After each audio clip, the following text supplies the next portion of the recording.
One of the questions that comes up oftentimes from folks when I'm out on the campaign trail is, what about taxes? They've heard about the county wanting to continue a tax that's there, a sales tax that's about to expire. And there's other taxes that have been talked about. In the city of San Carlos, we put up a half-cent sales tax. I actually opposed it. Why? Well, I opposed that tax because already we have people in management and at other levels of government who earn a very nice living, very comfortable living, and also have very nice retirement systems set up for themselves. Those are some areas I think we need to make adjustments, and we need to make those adjustments first before we go to the voters and say, please let us raise your taxes.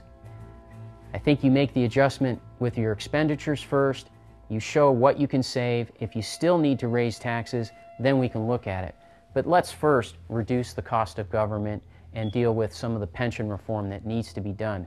Honestly, I know folks in the private sector, business owners or people with jobs who've lost those jobs or have seen a reduction in their business.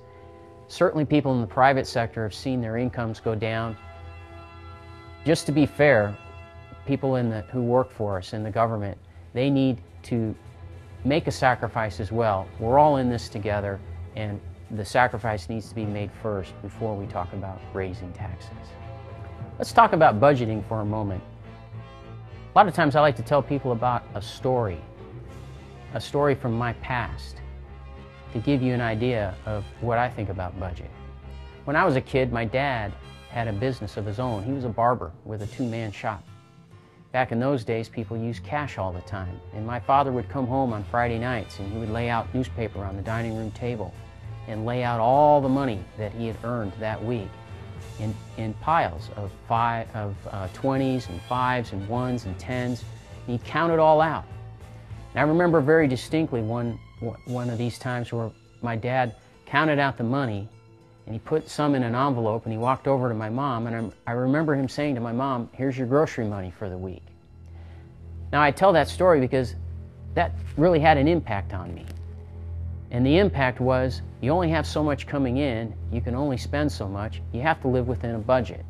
That's what our government needs to do. With government, sometimes we don't seem to think about necessarily how much we have coming in. We spend and we think, well, if we don't have enough, then we'll go out and we'll tax or we'll raise fees. That's not the way I look at things. The way I look at things is, you have so much money coming in, you try to live within your budget, you do live within your budget, that's what you got. And that's my philosophy, if you will, on dealing with budget matters in the government.